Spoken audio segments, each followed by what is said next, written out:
And welcome back to the 2vement dWo podcast. Whoa. Hostile takeover. What? Again? Wow. Yes, once again, there is a hostile takeover. Who's this? Let's not say hostile takeover. Let's say a creepy takeover. Oh. My name is Reverend Wayne, and I am your host for this episode.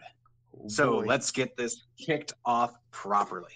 Ladies and gentlemen, boys and girls, welcome to the 2vement, or should I say dWo podcast, Creep Squad Remix. I am your host, once again, Reverend Wayne. If you're not familiar with me, you should probably do some research. I'm coming at you today with my special guests, Vengeful One of 2vement and Davey D of the dWo. Now, Double D, V1, welcome to the remix. How are you? I feel like a pair of boobs right now. You call me Double D. I'm doing good. How you doing? I'm all right. Doing V1? well, man. I think we need to hire you to do our intros. Oh my god. Well, we'll figure something out. You just have to let me know the schedule. All right. Now, after having been a guest on this very podcast a few weeks ago, and after having run out of time because we talked too much, I mentioned to V1 and Double D that I wanted to flip the script and interview them. Now, before we get started on that, let me crack open this beer. Oh snap! Ooh, He really got Judge me, this. I'm Irish. This is really nailed down. He got this all worked out. All right. So let's get right into the hard-hitting questions. Now, let's see here. V1, you mentioned when I was a guest of this podcast how you made it your way to 2vement. Now, I don't remember if that made its way to the final night or if that was the first night. Either way, we've discussed that. Davey, how did you find your way to 2vement? Did you start it or did you just find your way? Oh my gosh. Well, the very first faction I was in was, I thought the name was Whack, but I just joined it because at the time, you know, you would get the Vince missions, join a faction, I'll give you cash. So the first faction I was in was called the Pirates. It pretty much sucked from the point of view that nobody gave heals, nobody talked. There were little to no faction gifts. I didn't even know that was really a thing, honestly. So I decided to take the risk and jump factions, and I think 2vement was the second one that I came across. It was like, okay, this is an interesting name. It has more members. I'll see what this is about. And I just hopped in and became an active part of it, you know, telling people thank you for all the faction gifts, because really I was so grateful because in my other faction I was getting nothing. So I was like, hey, let me just show my appreciation since I can't financially, you know, contribute to the culture. So apparently I got really good at being interactive, and I would always suggest to the leader, who at that time was a guy called Bob Boberson. I think he's still in our Discord server. I would say, hey, can you do this? Can you put up this in like the faction status? Could you open the faction? You know, just different logistical suggestions. And then one day out of the blue, I was promoted to enforcer, then officer, and then next thing before I knew it, he had completely transferred leadership to me. So that is my stint in 2vement thus far. Okay. Now, V1, how did you find your way into the leadership position? Well, yeah, like you said, I don't know if my story made it into your episode or not. All I know is that it was like 3 hours of awesomeness. But, Indeed. but quick recap. Basically, I think I joined a faction for a Vince mission, just like Davey D took Devon to 3-star bronze for a Vince mission. No regrets. You know, we all make our mistakes. And you know, living your life Remember, with missions is mistakes never good. aren't mistakes if you learn from them. That's right. Facts. That's right. So anyway, I joined a faction called P1 Club because I'm a big AJ Styles fan, and I mean, there were enough people in there. The heals were happening. Nobody was talking. That was about it. And after a while, I realized it wasn't filling up. You know, there was no the heals had kind of slowed down, though hadn't stopped. So I'm like, okay, let me just leave this one and find another one. Went to another one, 0 heals. Okay, all right, next one, 0 heals. Next one, just a few. Got a faction gift bag. I'm like, oh, what's this? Weird. Still nothing. Anyway, then I went back to P1 Club, and I'm like, all right, maybe this is better than everything that was there before. And unfortunately, by that time, it had deteriorated to half its members, and there was nothing left. This was all like within the first month or 2 of the game or whatever. I don't remember exactly how but anyway, it was like the 12th faction that I randomly found in the list, and it was 2vement. And I'm like, stupid name, but it's full, so we're close to full. So let's see. I don't know what an unofficial NL faction is, so but whatever. So I jump in, and I was welcomed by this guy Davey D. Suck like, it. oh, somebody's saying something. This is a start. I like it. And but mainly it was anytime somebody bought a faction bag, Davey and some of the others would say thanks for the gifts. And I was like, okay, you know what? Interactivity and kindness. I can dig this. And that was also around the time. So faction, I think it was around the time Faction Feud came out with that release that the faction chat just went to shit. So we needed a way to talk. So I set up this Discord server, and that really helped bring at least 4 of the original ones of us a lot closer together. So it was me, Davey, Summon 4 Gods, and Turtle Milker. And for a while, that was everyone in Discord. It was just the 4 of us. And then we started recruiting on Reddit, got a few more people, and then made Discord a requirement. And somewhere along the way, yeah, just, we kind of did a committee leadership approach. And yeah, I don't know exactly how it became leader, but it was just, I guess since I owned the Discord, I automatically had some power. I don't know. Well, I mean that would make sense. I have absolutely no idea how I ended up becoming the leader of the Finn Balor Club. I landed there the same way you guys landed in your first faction or 2. Now, when did you start your Discord server? Oh boy, I want to say it was probably March of last year. Okay. Yeah, it was probably early March. Yeah, you guys were way ahead of the game because everybody was using Line at that point. Oh, Line is atrocious. Yeah, I didn't have Line, period. I like the stickers. Yeah, well, we were looking at, we were talking in the game chat, like, what should we set up? And Turtle Milker was like, Discord. I'm like, what's Discord? He's like, just set it up. I said, why don't you set it up since you know what it is? He's like, I don't want to set it up. You set it up. Okay. He just didn't want to manage it. So I came in, I'm like, I don't know how to use this thing. And well, now look, it's grown. We have a lot of friends from around the community, and I'm deeply grateful for that. I think the first suggestion I made was Facebook, and Turtle was like, ew, Facebook. Oh yeah, Facebook. Yeah, that got shot down quick. Well, that's good because then all your faction business would be owned by Mark Zuckerberg. That's right. True. That's right. True. Yeah, now, whenever we decided to make the switch over to Discord, at the time, Reigns and Hutch were president and vice president of Creek, respectively. And I don't remember if I was a leader at that point or just an assistant leader or maybe just an enforcer. But either way, they knew I knew what was going on and everything like that. So I was the first person aside from them in the Discord server. And Hutch and I had to learn, how to set it up and everything like that. Took us a good, I don't know, maybe a week of playing around with it before we started inviting people in. But we got it, and we've got it set it up pretty well, in my opinion. A lot of people say there's too many rooms. But, with all the different topics and, different factions that we have in our family, you kind of need a lot of rooms. Yeah, I would agree. We just recently started growing our rooms. I think when we first started, we had like 2 rooms, Vengeful. Yeah, I think we started with 1. Yeah, 1. And then what was the second room? Well, I think we first started with what turned into our officer chat, and then we realized that we wanted to keep the 4 of us isolated, private. Yeah. So then we started a general chat, something like that. Yeah. For a long time, it was just those 2 rooms. I was a young lad at the time.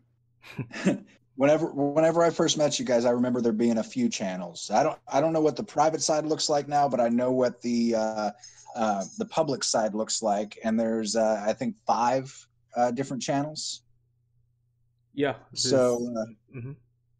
I remember there being several more whenever I got the inside look whenever I joined there for the last half hour, whatever of that feud. But I know there's not a ton that that you guys have hidden. Yeah, we try to keep it somewhat simple, for our Yeah. members and the visitors. Just I got lost in Discord servers that have a slew of Too channels. many channels. Yeah. Yeah. Now we have it pretty organized, in my opinion. There's off-topic sections, there's feud sections, all that sort of stuff. But yeah, the only one I'm pretty particular about is the live wrestling and spoilers channel, because I rarely get to watch pay-per-views live.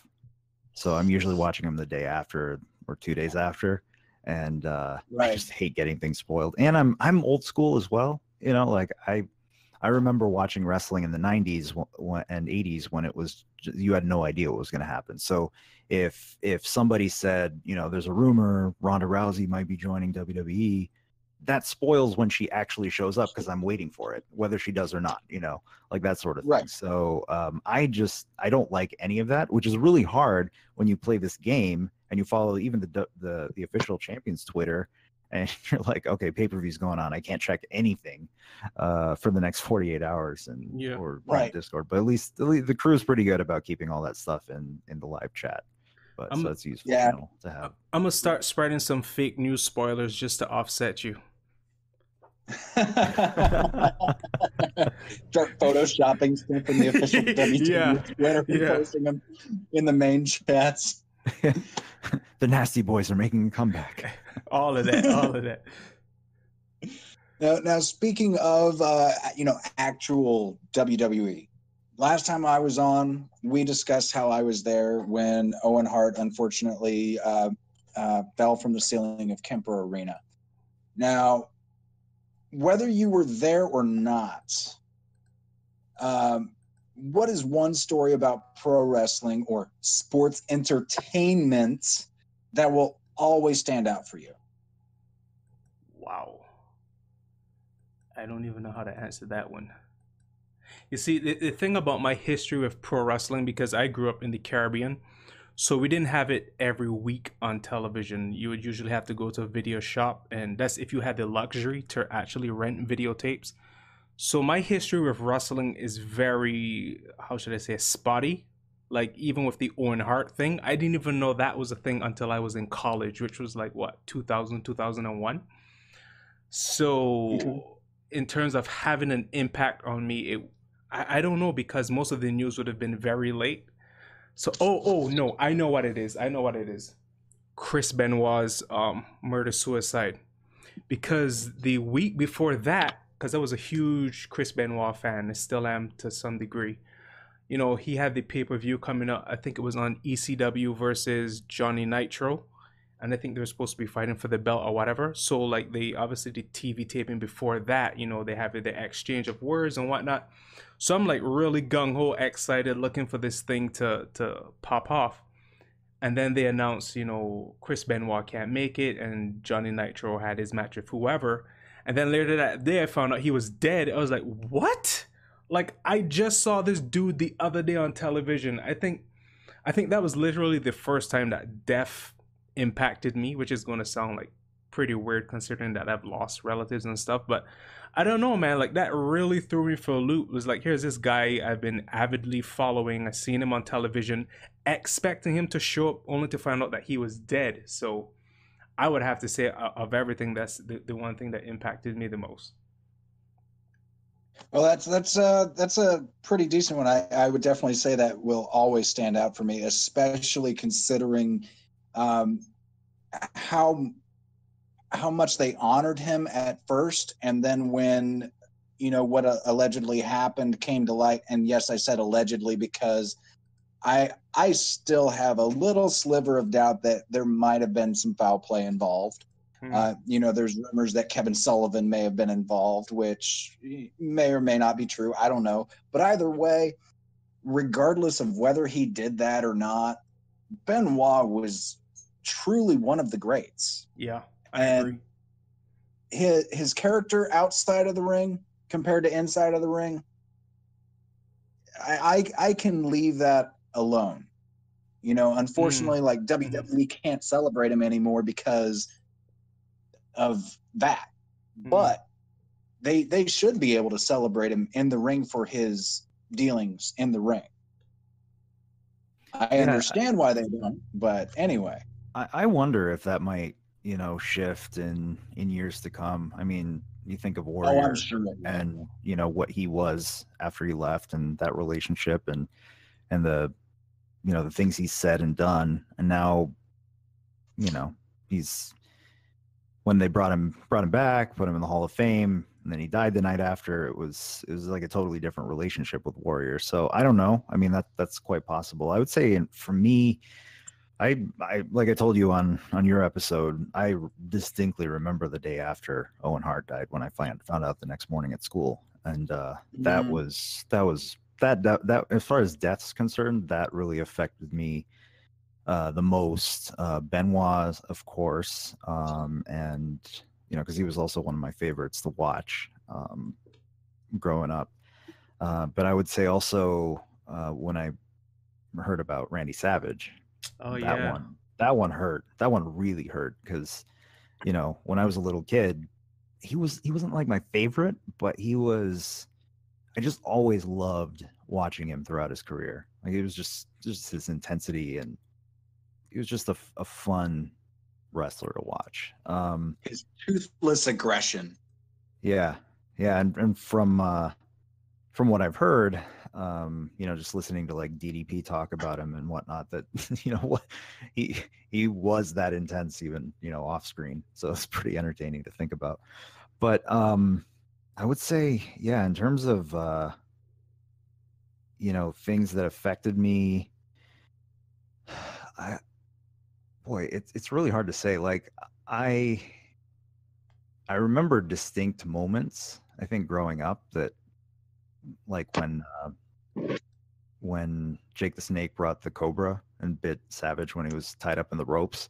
That scared the shit out of me when I was a kid. Like, that terrified me. I had nightmares about that. Yeah, that was one. I remember you still do? I'm sorry? You still have nightmares about that? Oh, no. When I was a kid. Yeah. Okay.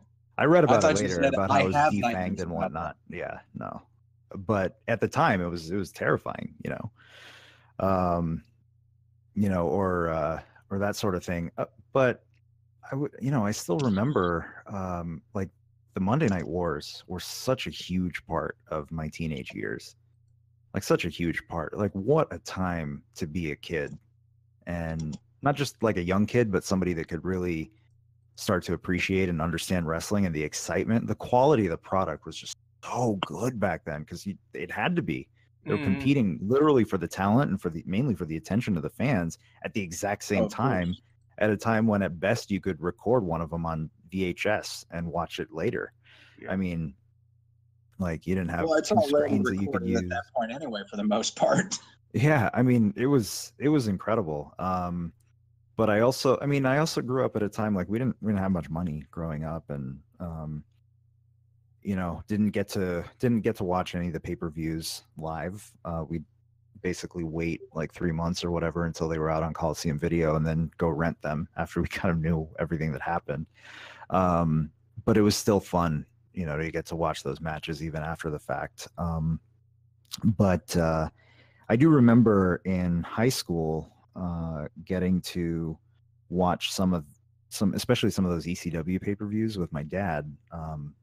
Again, not live, but we had a friend who owned a video store that, well, you know, he acquired some of this content that we then rent out to us later. So, or just give to us, whatever. And my dad and I would just spend some evenings, you know, watching these pay-per-views, kind of like binge watching them almost. Yeah, it was so much fun. Some of the best memories I have growing up with my dad revolved around wrestling. It's probably why I'm a fan now. Same here. Yeah, I mean, so it's really those things. There's a lot of nostalgia there, but yeah, that's what I take away from that. But yeah, I mean, none of that is really, I would say, terribly exciting. Not like your Burning Man story or something, which I'm still waiting to hear. Oh, yeah, I forgot. I haven't told you guys my Burning Man story. No, you just tease us about it all the time. All right. So, laying the groundwork. Do you guys know what Burning Man is? Yeah, to Yes. some degree, like it's an artsy fartsy type thing in the desert. Right. So, for those that don't know, it is the world's largest art festival. Basically, usually in August, I believe, they set up a city out in the middle of the desert. It's approximately 2 hours north of Reno. Within a matter of weeks, they set up a city and take it down, and the purpose is to leave no trace whatsoever. There's all sorts of different art all over the place, be it sculptures, painting. I mean, you name it, it's probably been there. Um, my least favorite part about that was the shirt cocking. You ever heard of shirt cocking? What's that? It's where a guy's walking around wearing a shirt but nothing else. Okay. Interesting. Shirt That cocking. was my least favorite part. Anyway, Understandable. my Burning Man story. The big thing about Burning Man is that they have this huge sculpture of a man made out of wood that is oftentimes standing on top of what they call the temple. And the night before they do that, they allow people to go into the temple and leave something to burn or to write something on the wall to burn. It's kind of a ritual for like getting bad juju out, I suppose you could say. Mm-hmm. Well, my cousin worked there, and she gave me a free ticket to go, and all I had to do was fly out and fly back, and she would take care of everything else. So I went up into the temple, and at the time, and I really still am. I just haven't played in a while. I was really into this game called Morton's List, which a short sidebar on that is that is a series or a game through a series of dice rolling. You get a random task to go do. You don't pretend to do it. You don't play it on a video game. It's not a board game, anything like that. You actually go do this stuff. Because of this stuff, I've gone bowling while handcuffed to somebody, gone to a strip club and played Clue. Um, it can be rather fun. It can be bland at times depending on what you get. But anyway, I digress. So, another backstory, a little bit on that is that crows are very significant when it comes to Morton's List. Crows, the animal. So, yes, Okay. crows. So I wrote on the wall, "May the crows watch over us all." Simple enough. Mm-hmm. Well, a couple days after the Burning Man event ended, my cousin was not able to take me to the airport as planned, but she had a couple of friends that were going anyway, and they were going to leave about an hour before I needed to leave. So, no big deal. I'll just sit at the airport for an extra hour and go from there. Well, while we're on the highway, and keep in mind, like I said, this is 2 hours north of Reno, and there's no fences there. It's free range. So cattle can cross the road at any given time, all sorts of different stuff. It's a 2-lane highway. So 1 lane on the right, 1 lane on the left. That's it. And it's got like a roughly 45-degree slope after like a 6-inch shoulder. Wow. So the guy that was driving, and I'm sitting right behind the driver. You've got 4 people in the car, so you can map that out.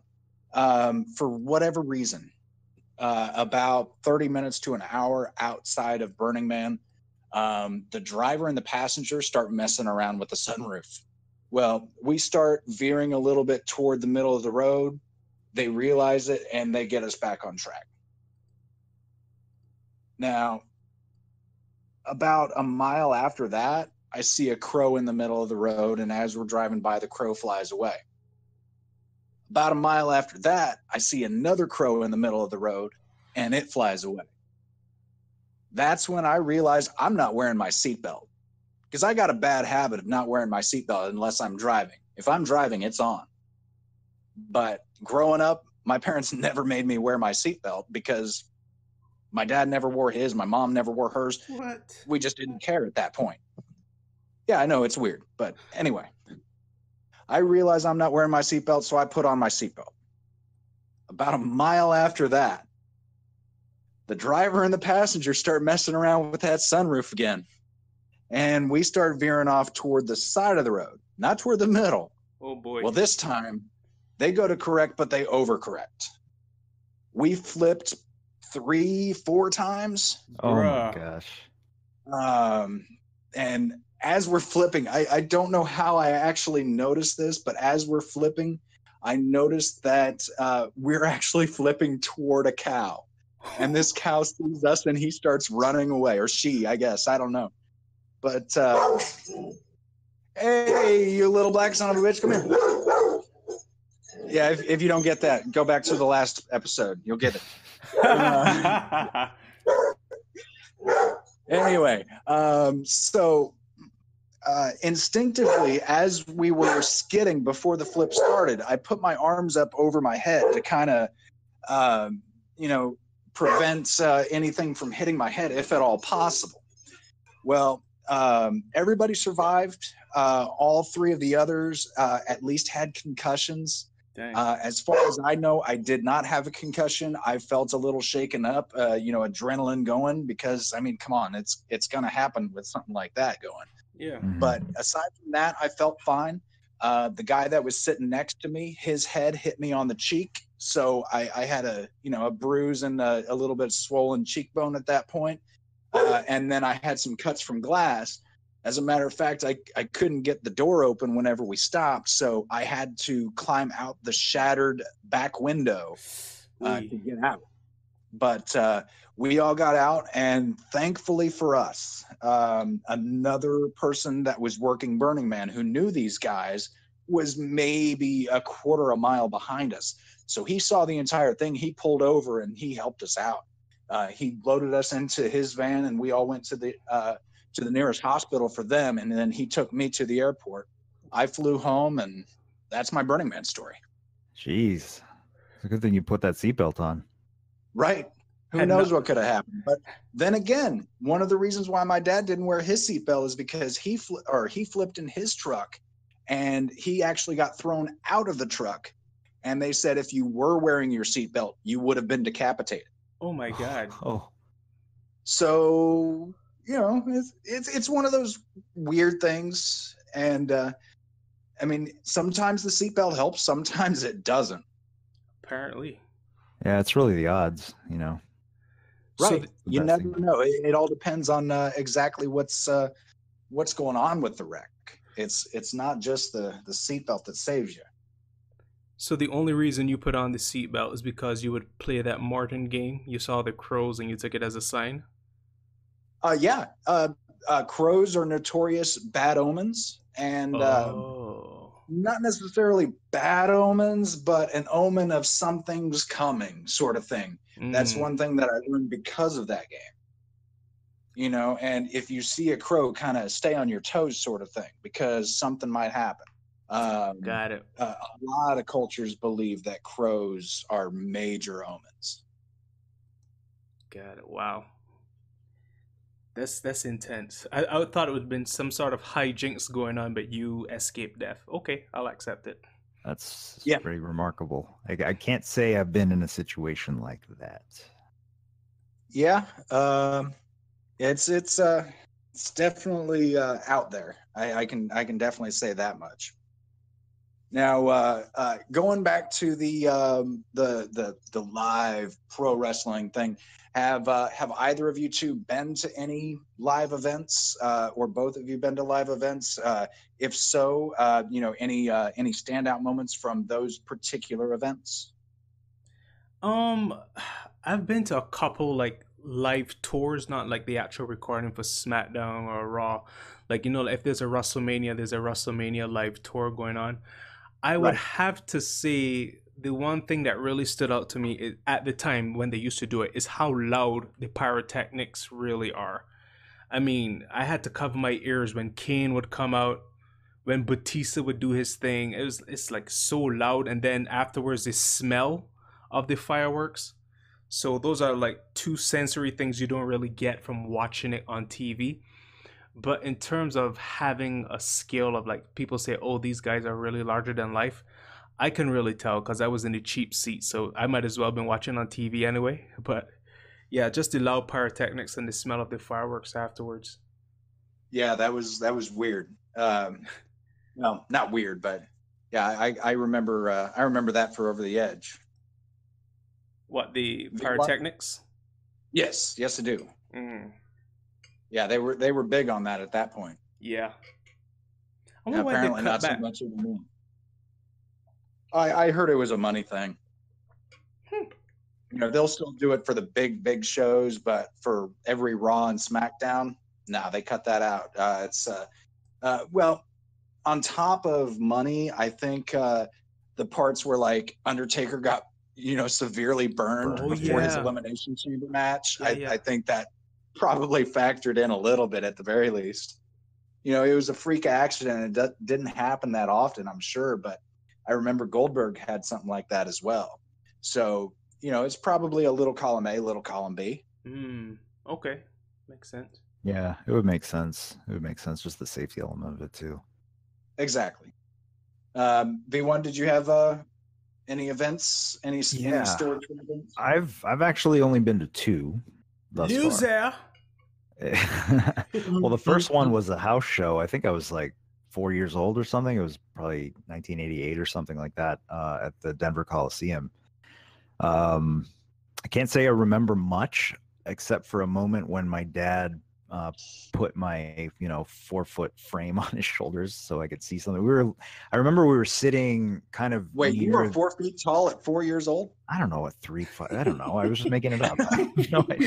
I was short. I couldn't see a damn thing when I was sitting down. That much I remember. But I do remember we were sitting near the aisle, like the entranceway.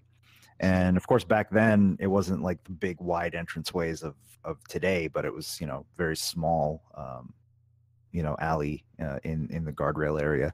So anyway, we were sitting there, and I remember my dad put me on his shoulders so that he could see, so that I could watch.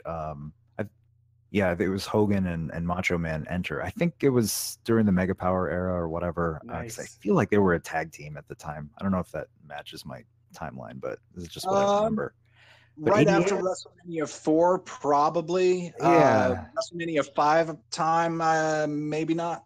Yeah, so I think that would make sense because WrestleMania 4 was what, 80? Was that 88? Yeah. So that probably makes sense. It was probably summer of 88-ish. So anyway, I got to watch them enter, and it was really cool because they were very near us. But the security guard came over and told my dad that you can't have your son on your shoulder for safety reasons and whatnot. So he had to sit me down. So the most I could see, I think we were in Hogan and Savage's corner. So I could see whoever was tagged out at the time standing on the apron, but that was about it. But it was still pretty cool for a young kid to be able to experience that. And then after that, I mean, I didn't get to go to anything, throughout the 90s and really throughout the 2000s. Once I went to college, I didn't have a TV, and I just stopped watching wrestling completely. And I realized I missed like the most fun era. But I. Wait, whoa. You're talking like 2002 roughly to like 2006 roughly? That was the most entertaining era? No, it was like basically 2000 or late, 2000 to 2004. I would say the 4 years before that were more entertaining than that. Okay, but, good. That's my opinion. Well, because my roommate is always talking Oh, you saw that stuff in the Attitude Era, and like I got some of it, obviously, the good, the really exciting parts during the Monday Night Wars. Right. But yeah, I mean, I didn't get to see, like the Dudleys in WWE putting people through tables there. It was Oh just man, you ECW missed it. times and that sort of thing. But anyway, I got the network. I'll catch up eventually. But Yeah. but I know it's not an event, but I did get to meet DDP once I got into DDP yoga. I had some personal health issues myself that I was able to help myself through that as well. And I got to meet him in New York when he came to do a class there, and he was super chill, like just amazing, like heart of gold. Like he spent close to an hour after the class just talking to me and this other guy for quite a while, and it was just like that was a really cool experience. That was my first time getting to meet a wrestler or ex-wrestler up front, and I mean, the dude's tall. Holy shit. But anyway, so that wasn't a live event, but I did get to go to Elimination Chamber last year when it was the SmackDown Elimination Chamber. That was the one where Bray Wyatt won his world title when that was here in Phoenix. That was a lot of fun. It was cool getting to go to an arena after all this time and realizing, wow, they really use some pretty wide angle lenses on TV, because it definitely It does doesn't not look that look big, right? nearly as big. Yeah. when you're there at a traditional arena. Now I don't know what WrestleMania is like, but I imagine you can't see a damn thing. But that was a lot of fun. And just seeing some of the subtleties, like Dean Ambrose was in the corner of the chamber closest to us, and he didn't come in for like 20 minutes into the match, and he's just like pacing side to side the entire time. I remember Time. that. I was like, holy shit, he's not stopping. My friend and I, we were just like mesmerized by how much energy this dude has doing nothing. It's pretty remarkable. But yeah, and then just the funny signs that you see that you don't always see on TV, the people making fun of Baron Corbin's hair and that sort of thing, or lack thereof. But that was fun. But what I am definitely looking, yeah, right. Well, I'm bald too, so I'm, it's like I feel the pain.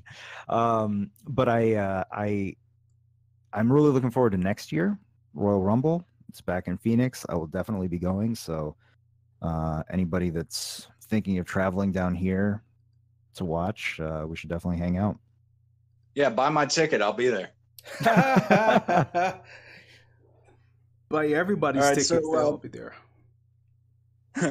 I had somebody DM me. Shout out to Showtime here. Oh, actually, before we get to that, the DDP yoga thing. We've actually got 2 people at least in our factions that are DDP yoga instructors. Word. That's awesome. Yep. I thought about doing that myself. You mentioned how DDP is pretty tall, and one of them has a picture with him and his wife, who are the instructors, with DDP. And I just DM'd him to see if I could get a full-size picture of that, because I know that he said that he is short and DDP, you just said, is tall. And it's kind of cool to see the size comparison. Anyway, back to the fan question. Showtime DM'd me, and he wanted me to ask, are there any dream matches that you would love to see? Now, when we talk dream matches, we're not talking like Nakamura AJ, because we've seen that. Right. However, if you want to see Nakamura AJ in a Hell in a Cell, that's another story. Okay. So anyway, can we cross eras, like matches that could never happen? I don't mind. Okay, well, I'll give you 2. For today's era, I would love to see Seth Rollins versus AJ. I would love to see that. Just any form. Actually, with as little gimmicks as possible, just a straight up match. And as far as cross eras, I mean, man, give me like AJ versus Shawn Michaels, or AJ versus Bret Hart. I mean, Bret Hart versus CM Punk. I mean, I could go on. Yeah, those would be awesome. Punk versus Balor, Punk versus AJ, Punk versus Nakamura. Any of those would be awesome. Oh yeah. Mine is Dave, going it to seems be like you're stressing to think about it. no. I was thinking how mine's is like very left field compared to what everyone else is saying. Everyone else being vengeful. Let me Um, guess, Devon versus Devon. pure fantasy league action right there. I would have to say again, totally left field. Asuka versus Finn Balor. I would, Oscar? yeah, I would love to see a legit intergender match. Because I Okay. mean, when you look at how Asuka fights, well, obviously she's toned it down for the WWE, but you know, in New Japan she was very stiff, and I would just love to see them two just go athletically at it. No storylines, no, you know, how should I say, like showmanship. Just give me pure athletic wrestling. I think it would be pretty interesting to watch. Okay. Yeah, I mean, I can see that. And, you know, I wouldn't mind seeing intergender matches in the WWF again because, I mean, I've watched a bit of Lucha Underground and I've seen how, what is it, Sexy Star has Yeah. competed with the guys. Oh And man. Yeah. those are some pretty good matches. I Yeah. mean, you know, some of the ladies in the WWF and some of the guys in the WWF, you know, so long as they're on the same page, they could definitely put on some good matches. Definitely, I agree. Yeah. Like if you had to see Nia Jax versus say who who you think she could face besides like a jobber, like a real legitimate challenge in a dude, like maybe a I want to say Baron Brock Corbin. Lesnar. No, no, no. Now you're just poking fun at me. I would watch like a Nia Jax versus the dude that plays the guitar. What's his name? Elias. Elias. I would watch that. Or Jeff Jarrett. Jarrett. Even that, yeah, definitely. I just thought of another one. You were talking about Finn Balor, and I was like, what would, you know, some cross era Finn Balor match that I'd love to see. But I mean, like Finn Balor versus Chris Benoit. Oh boy, that I want to see that. I changed my answer. I want to see that. You know, I'd love to see, and I know I gave the restriction of the match. You know, we've already seen it. Don't do it in the same manner, that sort of thing. But we all know, well, most of us know, that a lot of times when you're building a rivalry, the guys will get to go one-on-one quite a bit on house shows, and then they can kind of figure out a decent match setup for pay-per-view, for the blow-off. Yeah, yeah. So I'd love to see AJ versus Finn done that way instead of the way we got it. I mean, don't get me wrong, the match that they put on was good, but it could have been so much better had they really had time to prepare. Yeah. Oh yeah, absolutely, absolutely. Yeah, actually, and you know what? That's definitely one of the ones I'd love to see too. I didn't put it down as a dream match since it technically has happened, but obviously it didn't happen under normal circumstances. All right, so moving right along to the game. I don't know for certain. I'm pretty sure you both have true megas, and by true megas, I mean 3 full stars. Mm-hmm. If so, who was your first? How excited were you? Eventually, you want to go first or me? You go ahead. So my first true mega I got when I did my very first mega pull, and it was of yeah. But listen though, it was of Stardust, and it was a Fuse, so it really didn't count. It's like I already have this dude. I guess it's cool. I get to fill in the star, and then you know the usual 2-star bronze jobbers to fill in this stuff. So it wasn't really a great payoff for a first true mega. Hey, Stardust carried me through this last feud. You know, I could use Stardust all day if I needed to. Hey, I mean, you got the right trainers though, right? You got like King and ADR. Yeah.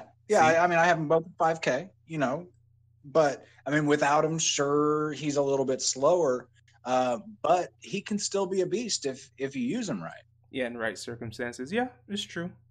But I mean, I forgot who I was pulling for. I think it was maybe like $8 million man, because I wanted to do some serious farming. And then when I saw like this is when they had the old animations. I forgot what it was, but it lets you know you got someone a mega. I was so excited, and then I saw Stardust. I was like, okay. Now, speaking of $1 Million Man, before this past tech feud, he was offered again as a 3-star silver. Well, I decided I want $1 Million Man. I'm going to go for a 30 pull. Ooh. Well, I've heard, and I don't know how much truth there is to this, but I've heard that the chances of pulling a mega in a 30 pull are the best when the servers reset. And the servers reset allegedly at mega time and when events start. So 2 p.m. Central and 7 p.m. Central. So like whenever Monday Night Raw or SmackDown or Dean's Daily go live, and whenever the mega goes live. So at 2 o'clock, I booted my game up. I immediately bought I think it was a Powerhouse move pack, whatever it's called. And I went and I immediately did a 30 pull. And I got nothing. Just a bunch of dupes. But at the time, they had this event going on for the IRS tax papers, where you spend X amount of cash, you get this color, X amount of cash, you get this color, Right. Well, the 30 pull was 12,000, but you get 12.5 for the pack that you buy. So I went ahead and did a single pull. Again, nothing, whatever. But I hit the next milestone on the event. So apparently, and I didn't realize this at first, but apparently I was first on the event leaderboard because I reached that milestone first. So somebody tweeted to WWE Champions Twitter that, how does this guy have so many points already and the event's only 5 minutes old? And they responded that he probably did several 30 pulls for the mega. And I mean, I only did one, but it's funny how people thought I was cheating just because I did a 30 pull and I collected the rewards faster than anyone else. That's funny though. Yeah, it would raise suspicion. Oh, that's funny. I like how he just built it up and then said, I got nothing. I was like, come on. You're a great storyteller. You really are. Well, you should have your own podcast. Seriously. Hey, I might just have to look into that. That would be fun. I might need you guys to record it for me or something, but I'll show you how to do it. Yeah. I have a few mega polls. I would say each one is their own type of excitement, but so like an idiot, like most of us in the beginning, I thought that if you get the 30 pull, that you get the featured mega. Yeah, and I thought the same thing. I was like, I don't know, a week or two into the game, Goldberg was the mega. And I was like, I like Goldberg. Please tell me you didn't get him. Thank God I didn't. Yeah. I mean, in hindsight. But I did the 30 pull and I didn't get him. I'm like, what the hell is this? Right. What do you mean you don't get, what? I got something because, my roster had nobody at the time, but I don't remember who I got. And back in the day, you got 1 stars, Oh, yeah. But anyway, I didn't get him. I was like, okay. So you live and move on. In hindsight, that was probably a good thing because we talked about this on our last podcast about gambling addiction. One of the biggest problems is when you go for something that's of chance and you win early, that gives you that fake primacy effect that this is the way it's going to be from here on out. So you're always trying to seek that reward again. So I didn't get that the first time. Thank goodness. Not to mention that Goldberg's one of the shittiest characters. I don't even know if you can fix him with 4 stars. Like I think we need to get to like 7-star bronze before he gets a good moveset that works with each other. Anyway, but after that, somewhere probably in early March of last year, Brock Lesnar was the mega. And I didn't do a 30 pull, but I just did I think I just did a single pull at that point because I was like, I'm not doing a 30 pull if I'm gonna get crap again. I did a single pull and I got him. I was in the middle of a meeting too, so I couldn't really exclaim. I was just like, holy in my head. But it was, and I don't know if you remember, but like in the first of all, like a 3-star bronze guy at that early stage of the game is just so much better than anybody else, no matter what. And without trainers, powerhouses were pretty slow, but Brock was actually pretty decent even without trainers. For a while there, he was pretty darn good. But yeah, so I was pretty excited about that. And a few weeks later, again, AJ is my favorite wrestler currently. So he was the mega, and I'm like, I had no idea that he was actually a good character too. Best acrobat for the longest time. And again, before trainers, he was still super fast. And I had to work a little bit to get him, right? So still got him. I was really excited, so thrilled at how fast he was and how much of a powerful finisher he had. And at that point, I started. I don't know when the tier list initially came out, but I remember, how on the Trickster class tour on hard mode, there's that Undisputed Future Seth Rollins. And I was just looking at, and this is before the guide and all that. I was just looking at his moves. Man, he's got choose moves. He's got all this stuff. And whenever this guy goes live, I have to get him. And actually, I think tomorrow, as of the recording of this podcast, tomorrow is my 1-year tough anniversary. But I remember getting him. And back in the day, you could only get 3 enhanced packs. There was like a limit. And did the first one 30 pull nothing, second one 30 pull nothing, third one like, well, it's this or nothing. And it was the old animations. You go through each one of them, and then on the last card of the last 30 pull, you get the star show up on the way left and the star show up on the way right. Yeah. Mm-hmm. And then the star show up in the middle, and I lost my shit. I was so happy. But yeah, those were my main megas, and each one after that, I mean, it's still such a great pull, but it's such a great feeling. But I've had a few unconventional ones. I pulled a 3-star John Cena from the Money in the Bank briefcase, and just most recently, for the WrestleMania event, I was just working my way up as far as I could, try to get as many of those gold vaults as I could. And the last one, I kind of pushed a little further to get to whichever the last milestone was, and I think I got 3 gold vaults in that. First vault, nothing. Third vault, nothing. Or second vault, nothing. And literally, the last milestone, the last vault, the last pull on that vault, 17 seconds after Compy joined the podcast channel, so got to give him his plug there. I pulled the 3-star Undertaker, and I was like, that's pretty awesome. But I've also pulled 3-star Lawler, and of course the best 30 pull I've ever had was a single 30 pull, and got Warrior and Sting in the same one. But each one of those is really exciting in their own way. I think we all remember the feeling that we get. Are you going to buy him dinner first for your 1-year tough anniversary?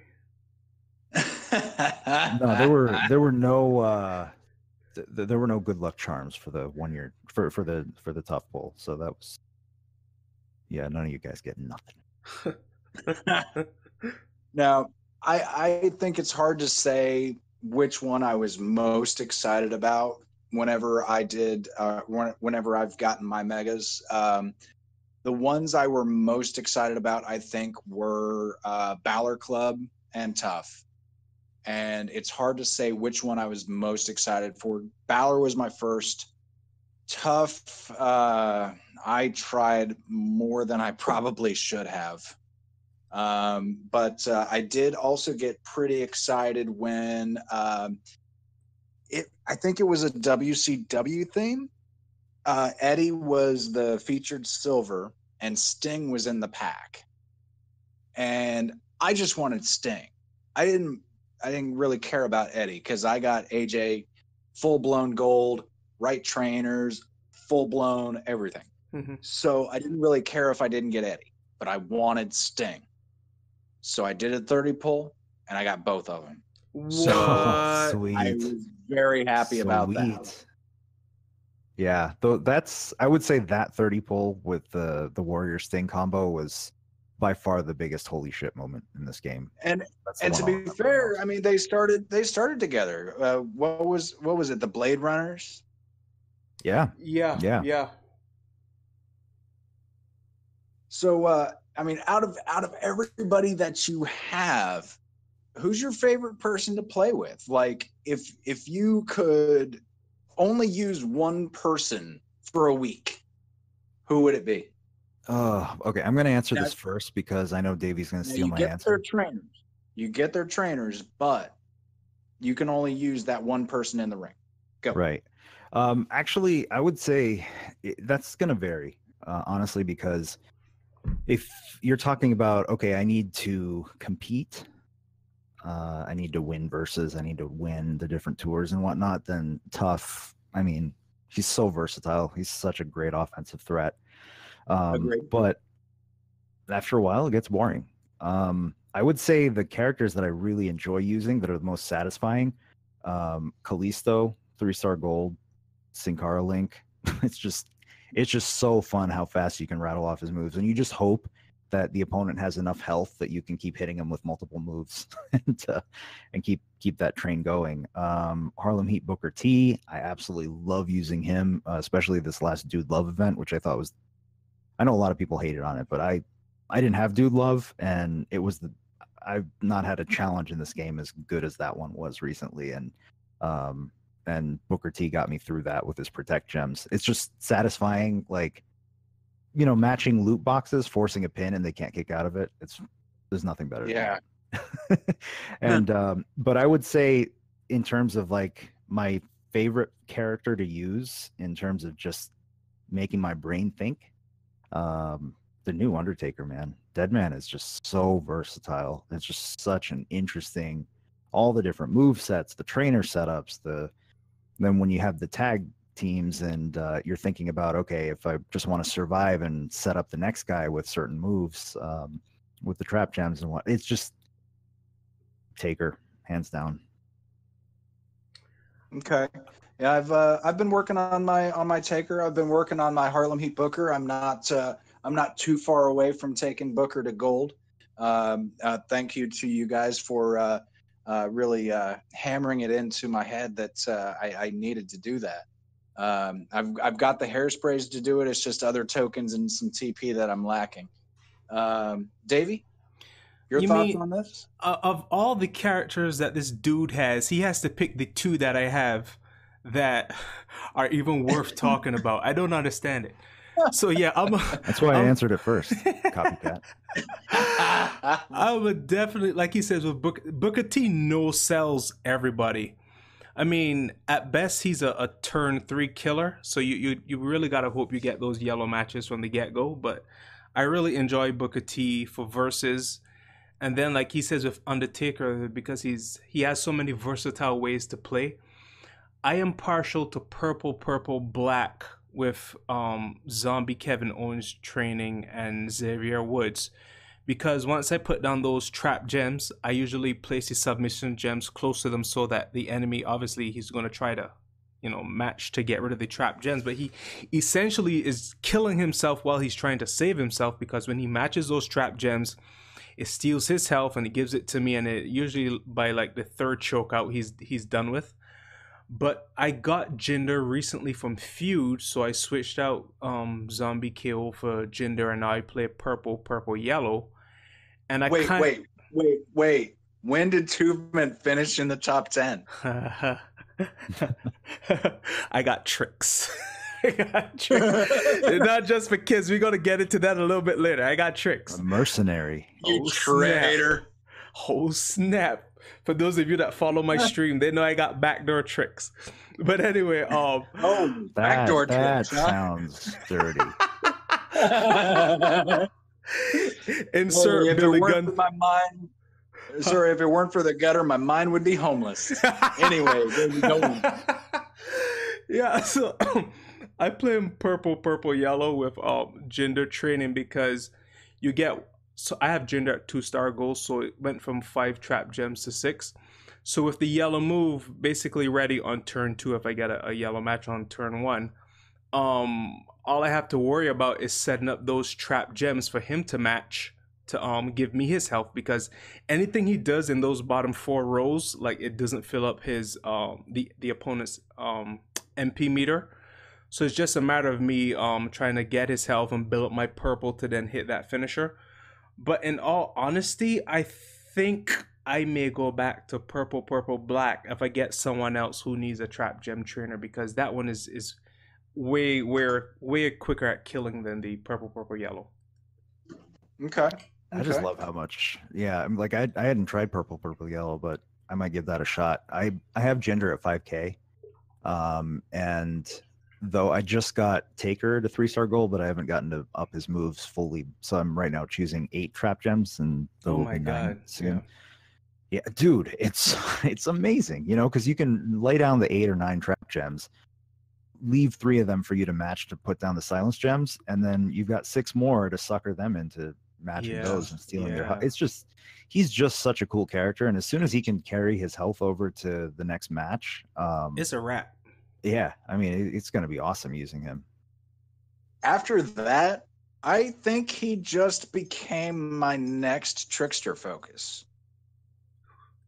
Who do you have besides Tough as your tricksters, your top tricksters?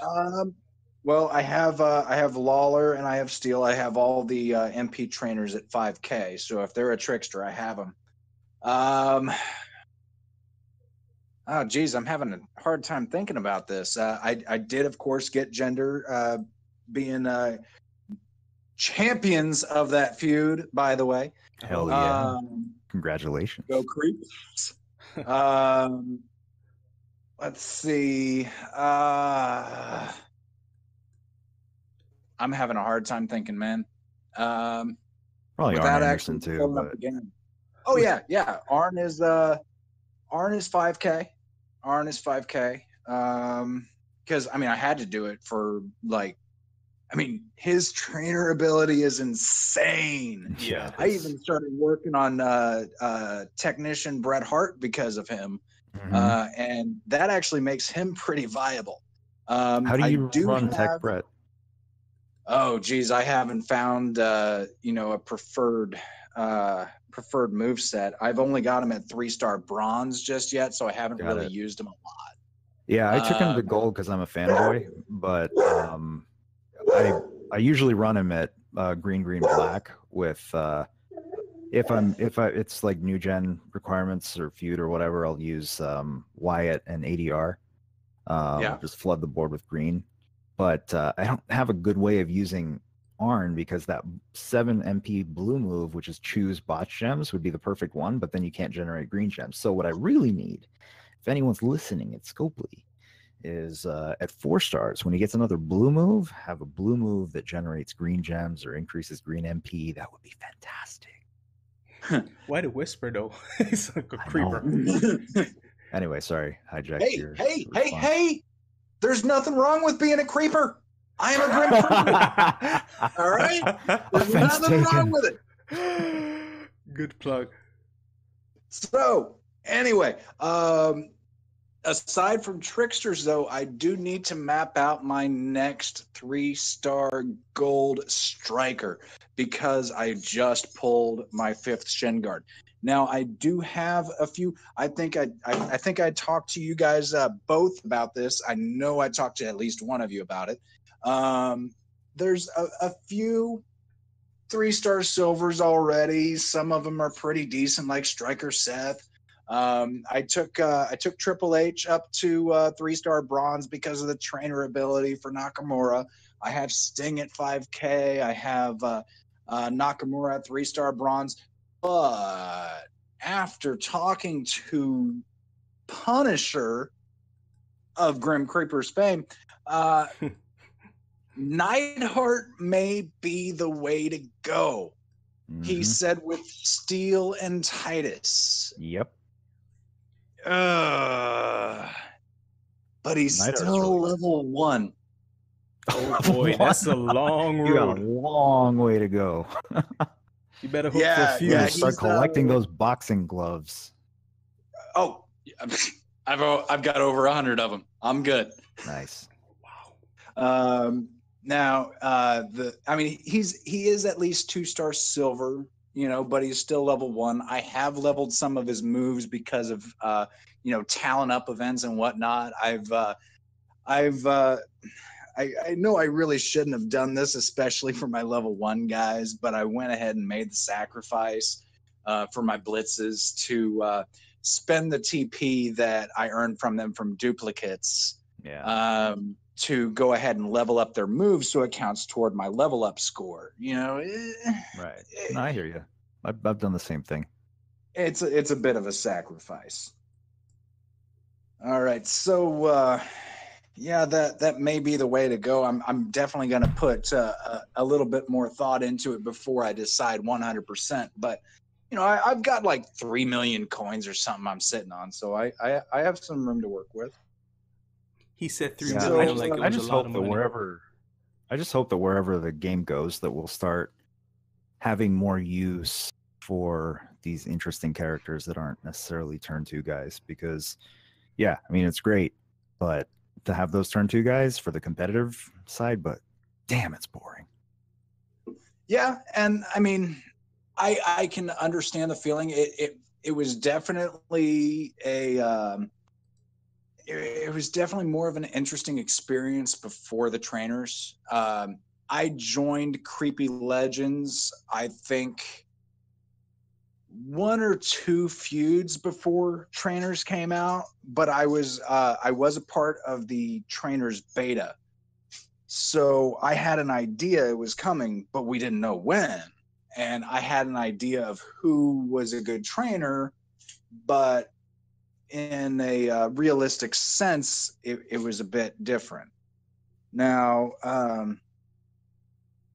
I wouldn't mind going back to no trainers, honestly. I mean, Really?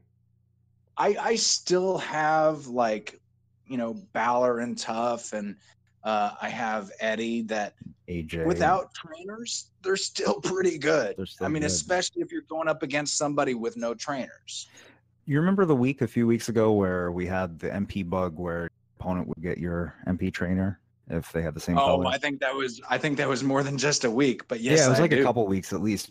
But in versus, like it basically turned versus, as long as you used a different color MP trainer, it turned versus into one where your opponent didn't have an MP trainer, and I would end up getting to use some 3-star gold characters that I didn't have MP trainers on, and it was so refreshing in versus. And in versus is supposed to be this kind of, straight up one-on-one. You can't use props, right? So I think that was kind of the point of it, is just, your best against my best, and let's put the tag links to the test, because that's kind of the way you give yourself an advantage originally. So I would love if, since you can't use props and the tag links are meaningless except for the 1 MP for the show or whatever, why not have no trainers for versus? No trainers, no props. Just make it no one tag on, links. Well, no, keep the tag links, because the tag links don't. I mean, the current tag links don't give you, plus 3 MP for Mexico or something like that. Well, they're some of them are, but there are some that are a little overpowered. Like there's some like Anvil Bulldog is a great one, plus 3 black gems. I mean, that's like a 3-star bronze Titus right there in the tag link. But that would at least give you an incentive to level. What if you ever needed to actually tag in Bulldog because the match lasts longer? Now, my Bulldog's unleveled. He's only good for blitz fodder and a tag link.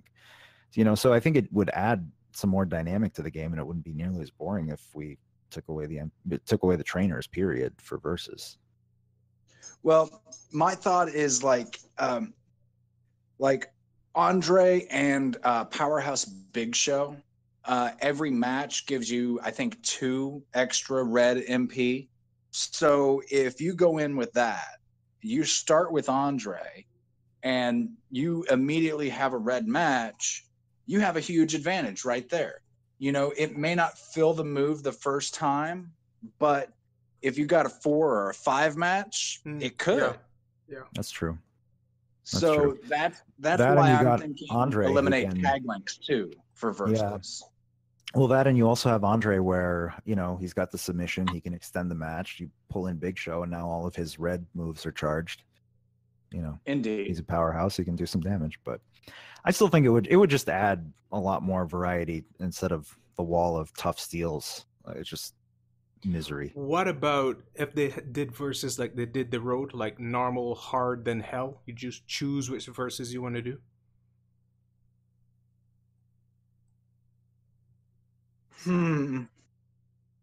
That would be interesting. I suppose normal mode is you get the trainers, you get the tag links, you maybe not get the props, but maybe. And then hard mode is no trainers, but you get the tag links and no props. But hell mode is none of them. Yeah. Yeah, I'd be down with that. I would just play straight up hell mode. And of course, the rewards was scaled to match the difficulty. Oh, of course. I mean, you get at least 100 for your 10-win streak for hard, and you get at least 200 for hell. That'd be cool. Yeah, that'd be cool. I'm down with that. So, off topic, completely off topic. Next question: Batman or Superman? Batman? What kind of stupid question is that? Next. That was the easiest question all night. All right, V1? Yeah, Batman. I was Batman like 3 years in a row as a kid for Halloween. Well, there you go. I mean, I am kind of named after Batman and Robin. I don't know if I've told you guys this. Oh, I did not know that. Oh, okay. So, story time. Oh, boy. Anyway. So my first name is Richard, like Dick Grayson, like Robin, the original Robin, now Nightwing. My middle name is Wayne, therefore Reverend Wayne. And I would have used my last name for my screen name, but my last name contains the letters Niga in succession, and a lot of places don't like that. Right. So anyway, I mean, my first name and my middle name correlate with Batman and Robin because Wayne is Bruce Wayne. So I actually asked my dad, did you name me after Batman and Robin? He says, I don't think I put that much thought into it. That's even worse. But, hold on. This is coming from the guy who named our first cat Sinsamelia. Oh, okay. It's all adding up now. After a strain of weed, and he admits it. So he named our first. He named our first dog Kwa Chang. What? David Carradine's character in Kung Fu. Where else do you get that name? Yeah. Okay. I asked him, did you name our dog after David Carradine's character in Kung Fu? He said, what? No. Okay. Come on, Dad. Okay. Come on. Where else do you get that name? Now, I did find out that, well, first of all, whenever my parents went to get sonograms of me and they were trying to find out whether I was a boy or a girl, I always had my leg covering up my junk. Like, don't look, that's mine. So they didn't know. Up until the time I was born, they did not know. So all of my baby blankets and everything like that have both pink and blue and yellow. They're all pastels. Playing it safe. So now my mom had assumed that I was a girl because with my brother, she was never sick. She never got morning sickness. But with me, every day, she had morning sickness. So she assumed because of the difference that I was a girl. Now, she had a name all picked out for me. It was Catherine Elizabeth. Well, when I was born, yeah, exactly, or Reverend Liz. Anyway, so when I was born, and they found out that I was a boy, my dad was the one to get to choose the name.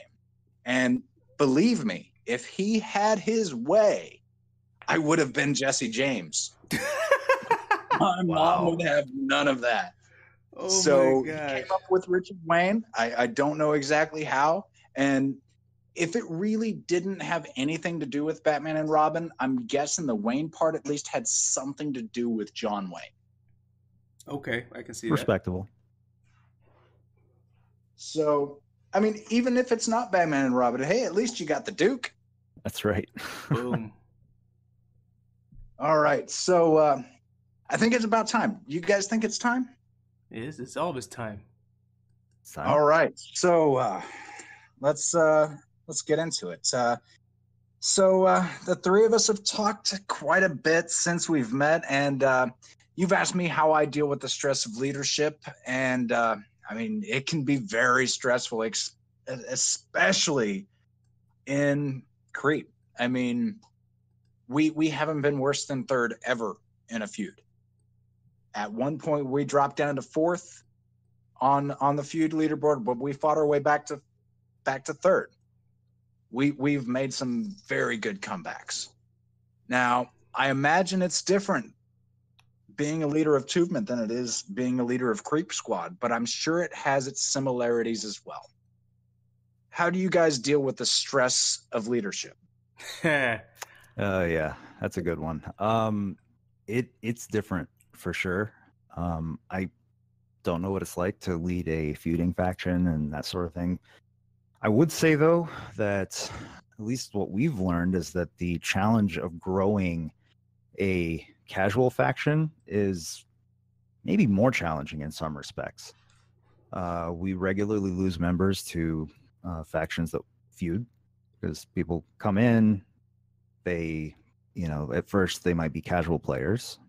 We help them grow their roster. Some of them feel like they want a little bit more, so they leave. There's not much we can do about that. But also, yes, we have a different value proposition that we advertise. And I think if somebody's looking for a casual faction, 2vement is clearly the place to go. But at the same time, we've had a really tough time even filling up, getting 100 active players. Yeah. We have some of our alt accounts in there that pads the numbers a little bit. But, over the course of time, we've had well over, but at any given time, it's hard to maintain that. That combined with the fact that, we're casual. We don't expect people to devote X amount of time to the game, and their roster spot is not tied to that. At the same time, we do have faction events like Lockbox and, any of the faction Blitz events or that Enhance event that they had for Steel and whatnot. And, we've actually placed pretty well in some of those. I think for the Steel Enhance event, what did we get up to, Davey? Like 19th or something? Yeah. Which was pretty remarkable given, again, we don't even have a full faction. But at the same time, it's hard. It's hard to grow the awareness that we exist. We've done so through Reddit and social media, and obviously this podcast has been a huge boost. But ultimately, we just focused on let's contribute something to the community that's not there through the podcast, and that's how we went about it. But internally in the faction, we built just different little events and title belts and prediction series for pay-per-views and things like that to keep it lively. And it's a lot of work. Actually, the dWo 2vement angle was another way of us trying to stimulate more competitive activity. It worked. We found, I can't remember which event it was, but we found that when we competed among ourselves that we actually did well on the leaderboards. So it's like, okay, where else could we take this into account? Like maybe into healing, maybe into faction feud, maybe into whatever like month-long events they may have. Like just something besides, like we said, feuding factions would just primarily focus on feud as their thing. Something besides taking the focus off feud. If we put it on all these other little aspects, then maybe corporately that focus would generate a more streamlined approach in terms of steadily evolving us into being more competitive, not like top leaderboard competitive, but a more viable environment in terms of being able to get better rewards for everyone. So yeah, And also just to stimulate, camaraderie and activity yeah, within the family. yeah. Because again, we don't know what it's like that you experience right now every week, because it seems like Scopely wants to have a feud every weekend. But yeah. when you're all slogging to fight for that spot, there's a bond that we've talked about that you develop, right? And we do so in different ways in 2vement. But even like those title belts, we have one for highest feud score. Again, we're not a competitive feuding faction, but that has certainly made one of our guys, Simdir, just totally. He's like, I'm getting that universal title every time, and nobody's complaining. It's pretty funny. Yeah. And then we have one to for. interrupt you. I'm sorry, but if I ever get booted from Creep, I promised you I'd go to 2vement, and if I ever go there, I'm winning that belt. Oh boy! Well, consider yourself warned, Simdir, if you're. We have one also for the person that does the most heals in a week. Oh boy. And Okay. we have a guy, Deepak, who he won that US title once, and he's never given it up, week after week. You know, No, how he hard that lost is? it once. Did he? I didn't think he ever lost it. I think wasn't the first one to like summons. Oh, well, yeah, maybe he that's wasn't the first winner, but then as soon as he won, yeah. That's true. That's true. Yeah, yeah. And that belt's up for grabs every week, and Hold on. he's coming in with like 170 heals a week or whatever. It's incredible. Hold on. To be fair, if you guys are going to have a title for the most heals every week, it should be the Swiss title, because the Swiss title, the Swiss flag is basically the Red Cross flag, except the color. That's a good point. That's a good point. Rename it in my honor. The Swiss title.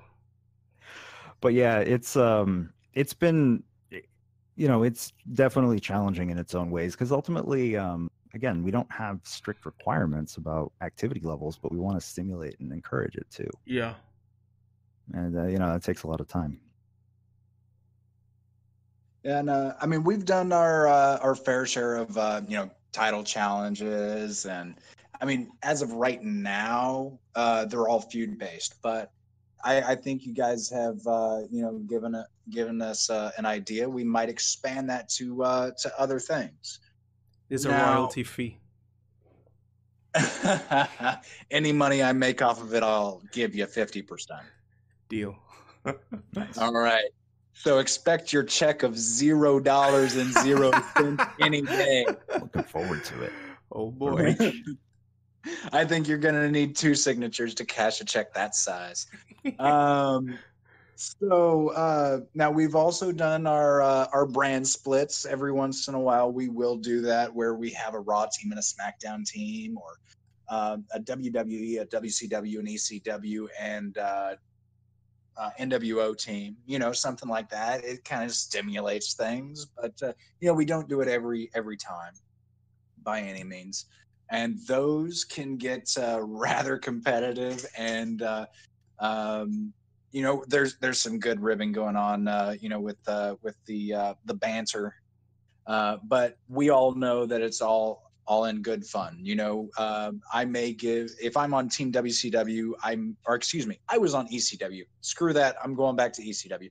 So if I'm on Team ECW, I might give Showtime, who I think was Team NWO. Correct me if I'm wrong, Showtime. But I might tell Showtime to,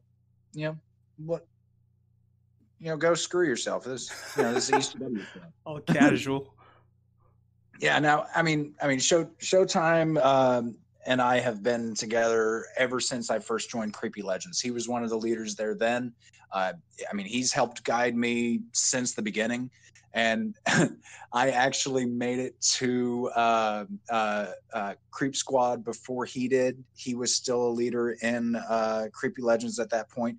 I think he got invited before I got invited, but I went there first. Okay.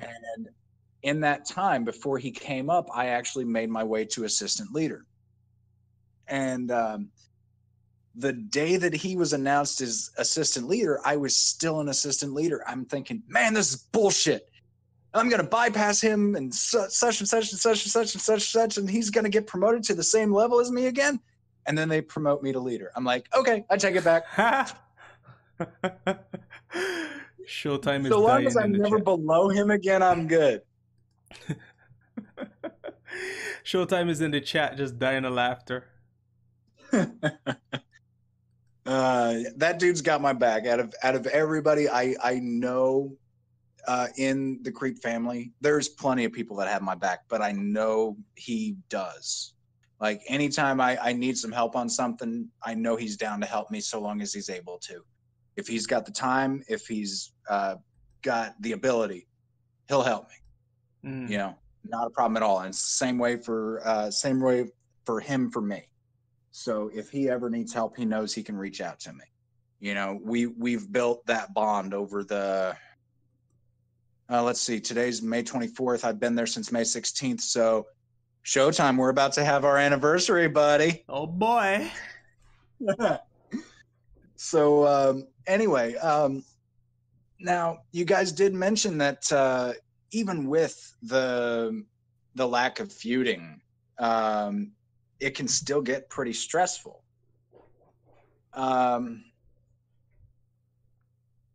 And you had something else that you wanted to say, right? Yeah, and that's kind of why we opted to, I guess, use our option to have you interview us for this podcast. Wait, this wasn't a hostile takeover? No, this was a work all along. This is a work all along. We got suckered. Well, we got to get you back on here, though. Your intro, or at least you got to record one for us. Hey, but yeah, I mean, anytime I can definitely do an intro whenever. Yeah. So, well, we thought we'd use this platform as to make a little announcement more publicly. So, yeah, like we said, there's a lot of work that goes into maintaining and growing this faction, at least the way that we had, and honestly, our passion for obviously the game, we love the game, but the people in the faction are just so amazing. You know, we have some longtime members. I'm not even going to start naming because I'm going to miss somebody and feel like shit afterward for not mentioning them. But we have some really amazing members, and I'm kind of one of those people that when I go in on something, I really want to do it well, and especially when it comes to taking care of people and whatnot. And I think, Davey, you're the same way. So you know, there's been a lot of effort obviously put into that, and you know, Davey and I are both entrepreneurs. We don't have the benefit of a boss breathing down our neck being like, get your work done, you know. So we started noticing over the last few months that we're not able to commit ourselves full time to the passions that we were drawn to our work, the ones that pay the bill to do. So kind of realized it might be time to move on. So actually last week we had a meeting with our longest tenured members and just offering you know, a transition plan for giving faction leadership over. And you know, we had a grieving period. It was really tough to handle for at least a day for all of us. And but I was really happy to see a bunch of members kind of stepping up and offering to take the reins, and obviously in a different way, you know, but kind of scaling back some of the things that we had implemented that were taking a bunch of time, but still enough to continue to grow. And one of the cool things that we had experienced was we had an ex-member, Summon Four Gods, who has been around the faction for like a year or more. And when someone left, we decided to keep access to the faction in Discord, and just wait, I didn't get that. Yeah, because you were a transient member, dude. You're like, I'm going back to Creeps. Like, all right, 2 hours. If get lost, bum. So you know, and just being like, okay, you know what? Someone can be in a different faction in game, but in Discord, it's like nothing changed. It was amazing. So it gave us kind of the confidence to know that, okay, you know, we can still stay around, we can still be friends, because to me, the personal relationships in this game are far more important than the game itself, than any faction, interfaction, you know, dynamics. Like, none of that matters compared to the friends I made in this community. And so anyway, we've been slowly transitioning ourselves out of leadership, and at least I know personally I can't be in the same faction that I helped build, because my hands will always be on the wheel. It's like, if you're a starting quarterback, you can't become the backup and stay there. You know, you kind of go to another team. So you know, that's why one of the main reasons I'm leaving in game and, you know, go to a place that I can just sit in the back corner of a big room and you know, and just contribute where I can. I'm just trying to scale down the amount of time that I'm spending in the game and managing factions, and rather just devote that energy toward this podcast, which will continue, rebranded. Will you guys rebrand it, so to speak? Yeah, it won't be the 2vement podcast anymore. It'll be the DVD show featuring Vengeful One. You know, I can't argue that. I think I see Davey more often than I see Vengeful, so I mean, it makes sense. Oh, excuse me. I see Double D more than I do V1. So. You see a lot of D's, huh? Hey, you gotta love the Double D's, right? Oh my gosh. It could be taken other ways as well. But continue. Again, if it weren't for the gutter, my mind would be homeless. Anyway, you call it shirt cocking? Shirt cocking. You see a lot of D's. Continue. Well, I'm just gonna hijack this little dirty conversation here. I just want to say publicly to the members of 2vement, you guys are my family. Yeah. I wouldn't clearly not have been playing this game nearly as long. So I'm holding you personally responsible for the money I've spent in this game, and I will come collect it. No.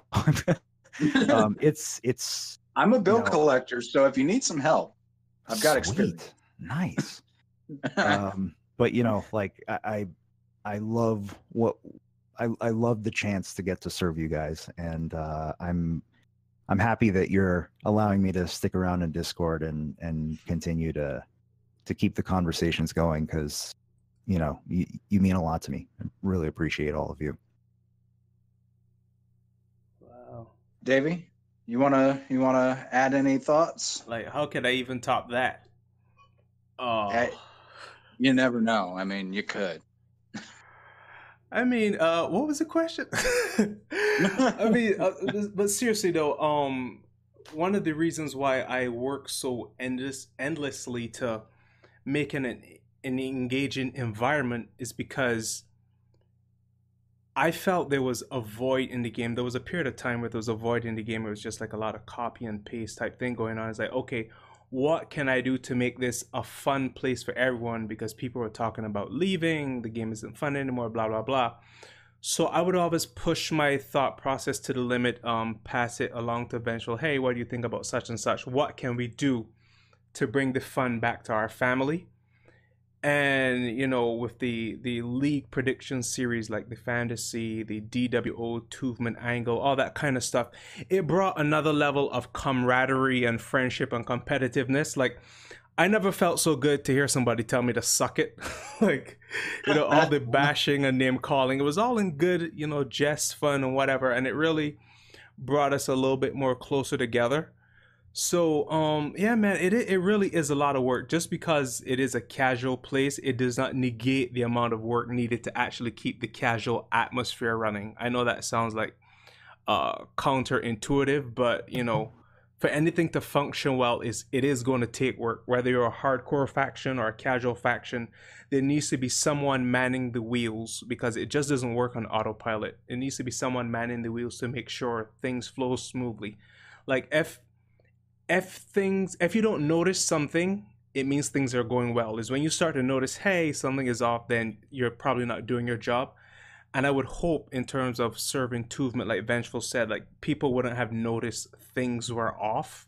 They would just feel like, hey, it's his status quo. But yeah, man, at the end of the day, we still have to prioritize that it is a game, and there are other things, other endeavors that we have going on that, you know, require us our true attention. Because I mean, if I could get pay from running a faction, then I would be all in. But you know, it is what Uh, it is. It is what dude, it is. I wish I could get paid for running a faction, because being part of Creep Squad, I'd be rich. I would imagine. I would imagine. Totally. No, I did. I did have a lot of mutual feelings about leadership.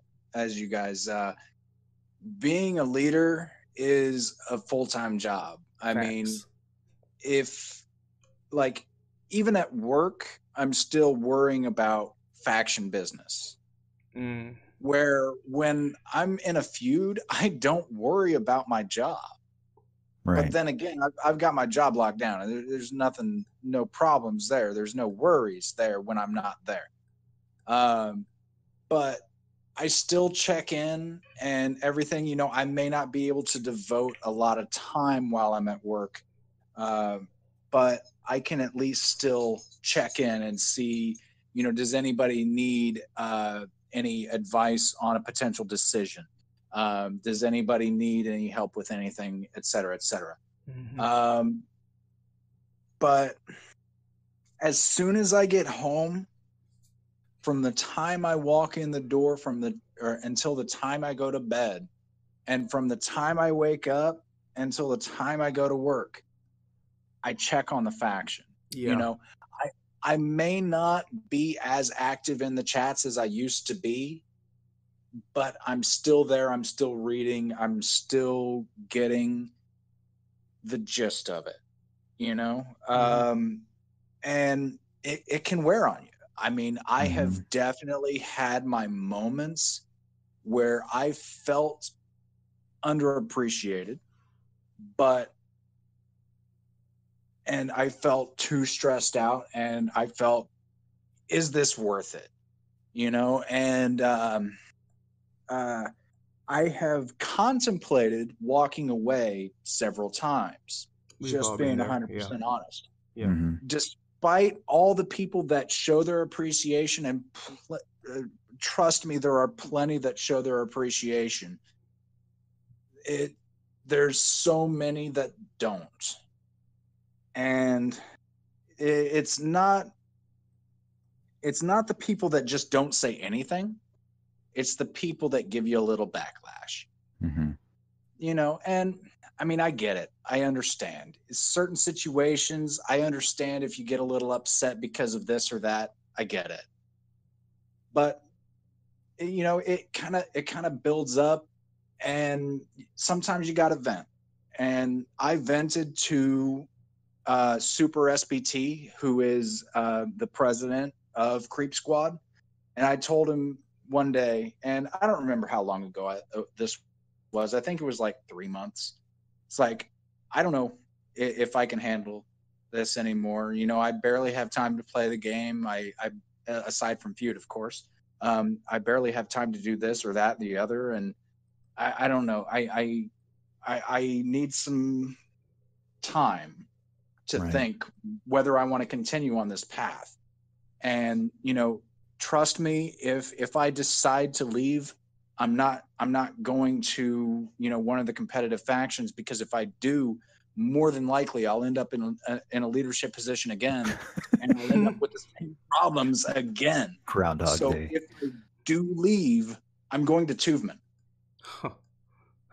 And uh and you know, he talked to me, and he I mean, I'm having a hard time really remembering the conversation because, well, I'm Irish. I'm drunk at the time, um, but I still at least remembered the feeling he gave me, and it was a positive feeling.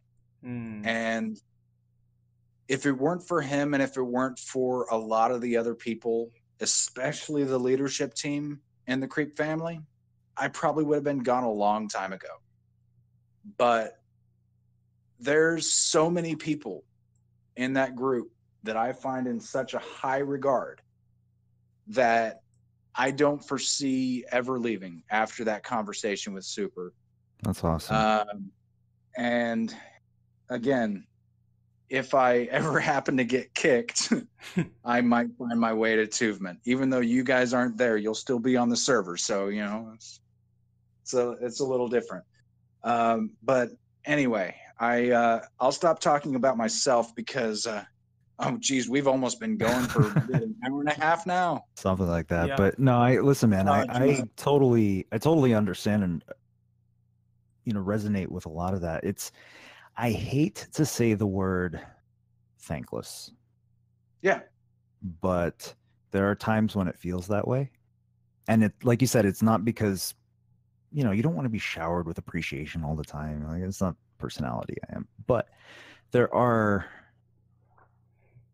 things that go into any leadership position that most people don't know about because they've never had to deal with it. You don't know what you don't know. And there's a lot of that.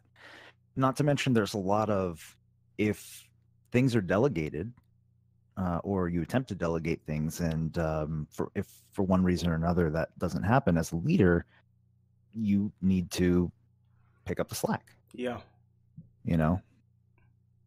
So it's just one of those things that you're happy to do it because of the people that you work with, you work for, you get to serve. It's enjoyable in that respect.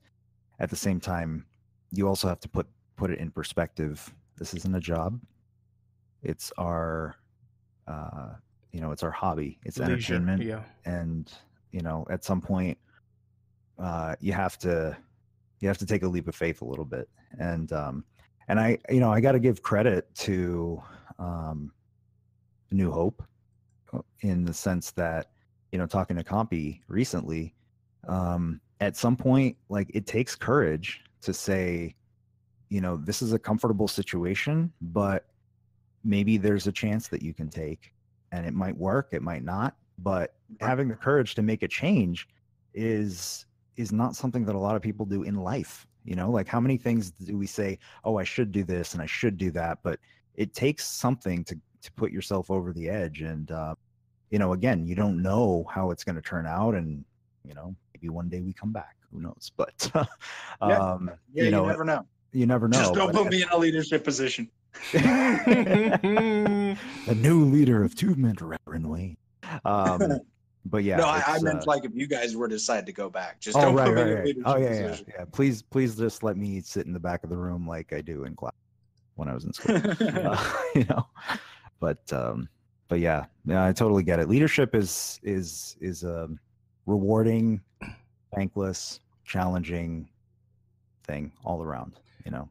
Is like I had mentioned to another leader recently, people just see the glory of wearing the crown, but they don't understand the weight of actually wearing it. So it's too heavy different. As the head. Yeah. It's a lot of work to make it look easy. Indeed.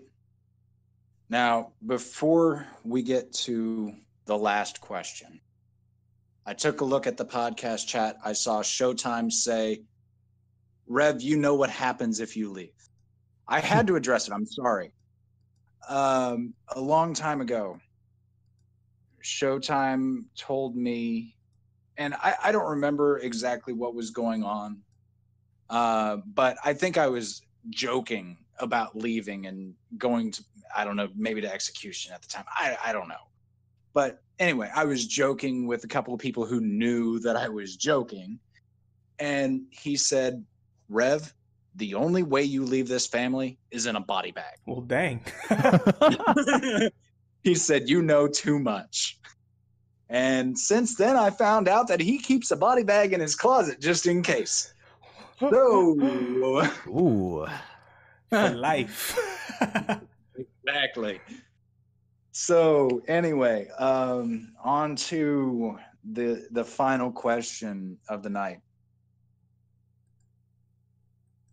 I don't know if I want to ask it. I'm having too much fun with these other questions, but I know we got time constraints. How do I put it? So you guys are taking a flight. Are you guys taking the same flight? If or if not, either way, where are you landing? Oh, geez, are we going there? Who gets I thought this was just going to be a farewell, but not a answer this question on air type of thing. But in the spirit of journalism, which this is not, but whatever. Well, to give you an idea, both of us have a different objective in terms of what we were looking for. So we weren't necessarily looking to go anywhere together, especially since we continue to chat with our friends here in 2vement anyway, and we've got our podcast, so it wasn't really important to, land in the same place. As you know, we talked to you guys. We talked to a few of our other friends in the community. And yeah, this is going to be really awkward. We're going to execution. He just ripped it like a bandit after building it up like that. Yeah, sorry about that. And that's how I got my gender. Get your bleep button ready. You traitors. Oh my gosh. Look, I'll just explain. Either way, it doesn't matter. Out of everybody that's ever gone to execution that I've built up a friendship with, there's no grudges on my end. So by all means, this doesn't change a thing with me. So yeah, and I wish look, you guys the best. I'll say this, man. When it comes to feud time, in which case I wish us the best. Right, of course. Look, I'm of this mindset, right? Like I said, the personal relationships are far more important to me than any faction affiliations and that sort of thing. I don't give a shit. I really don't. I was just kind of looking at, in terms of, the limitations on my schedule, in terms of, again, where can I go that's kind of, it runs. I don't have to help in running it or anything. And just where can I still have like a casual environment where I can jump in for a feud if I'm available, and if not, that's okay. I'll just sit in the back corner, do nothing, as I normally do during feuds. So that sort of thing. And yeah, but I mean, we'll see. I'll probably end up in one of the lower factions. I've got the roster, but I don't have the time. So it's one of those things. I think if I understandable. Yeah, if I had more time, it would definitely decision. So I was in terms of the factors that go into it. I don't know if the outcome would be different or not, but in terms of the decision making process, that's what I was thinking. But yeah, I mean, I gotta say, it's like it's impossible, I think, for me to have any grudges against a group of people based on what faction they're in after you run a podcast like this and you get to interact with everybody here. Like I got friends in execution, obviously. I got friends in New Hope. I've got you guys that are, the creeps are hands down the most active in terms of the podcast fan base. Agreed. Like, shout out to all of you. Love all of you guys. Cheers to the creeps. Yeah, like maybe that should change your mind, buddy. Yeah, well, when you told me what the average feud score was for Creep Show, I'm like, holy shit! I gotta be in the account with all, in the faction with all your alts. Like that's what. I mean, we've got plenty of other places. So I mean, if you want to change your mind, just let me know. You don't have to put up that sort of score. To stay in the family, just maybe not in the Creep Show. I love it. But anyway, I mean, I'll definitely miss. Well, I mean, I guess I won't miss it because you'll still be in the 2vement server. I don't plan on leaving. The friendship's still going to be there. Like I said, I don't hold grudges, but I do need you to do me a favor. What's that? It seems, and this has been going on for a long time, it seems that there's a lot of propaganda about us being Cheat Squad or the Grim Cheater. Yeah, Yeah, we don't run that. We tell people not to use glitches, not to use hacks. We find out somebody uses an APK hack, they're booted out the door immediately. As it should There's no be. vote. Exactly. There's no vote. I'm sorry, but we don't tolerate stuff like that. There's a lot of stuff going around that we do all that all day, every day, and that's not the case in the slightest. Right. You know, if we could run 100 versus 100 without rotations, we absolutely would. All day, every day, we grind. We grind just like I told you, like a hooker that's about to run, or excuse me, a stripper that's about to get evicted. My apologies. Your apologies to all the hookers out there. Exactly. Yeah, they you know, it's a little different. But yeah, I mean, there's just a lot of propaganda, and you know, the people throwing out that propaganda, maybe they're just trying to give us a bad name. Maybe not. Maybe they actually believe it. I don't know. Either way, friend to friend, I ask that you help stomp out that propaganda. I mean, I'm I down for think with that. the podcast, that's what we've been trying to do, you know, let everyone have an inside look on who these people actually are and not the perceived, you know, facades that have been placed upon them. So Yeah. just, you know, from our interview with you, your personality on this show, I think people pretty much know, you know, what you're about, your code of standards, that kind of stuff. Yeah, and that's exactly, one of the main reasons why we even have this podcast, right? Like, we're just a bunch of people on a screen with a screen name, right? But who are the real people behind those names? Yeah. And I think when you start to peel that back, you start realizing there's way more in common. Now, yes, there's some factions that are known for, like, okay, execution does rotations, or maybe whatever this, I don't know where chaos thing started from. I don't care, but it's like there's different things out there about, oh, they do this, they do, you know what? In the end, I mean, I hate to say it, but people, and I'm talking about in life, not just this game, people do what makes sense for them, and in most cases, to that person, it's justified. For whatever reason, it's justified. And when you start to realize that that same process that we go through in our minds to analyze a situation and choose a strategy and that sort of thing, it's the same human thought process that goes through that. So yes, you can bucket people in terms of belief systems or actions or that sort of thing. In the end, we are all people, right? And we all are just in this game. We're just here to have fun. It's a game. That's it. End of story. Like, 100% agreed. and that's why, like, factions to me are fun in the sense of like, okay, let's get some fun competition going. But once it starts becoming personal in a negative way, I don't think there's any room for that. And that's kind of that's been our goal with the 2vement podcast from the start, is to bring the community together. I mean, just look at our lobby, look at the cross section of factions that are here, supposed enemies, right? Yeah. But the reality is, we all love this game. We all love talking to each other, right? That's what it's all about. And yeah, so now I was kind of hoping that Davey and I would go to different places so that it could, it would be more balanced and whatnot. But hey, there's still a chance. There's still a chance, yeah. Davey, anybody want to change their minds? But the truth is that, look, you know who we are at this point. That's not going to change.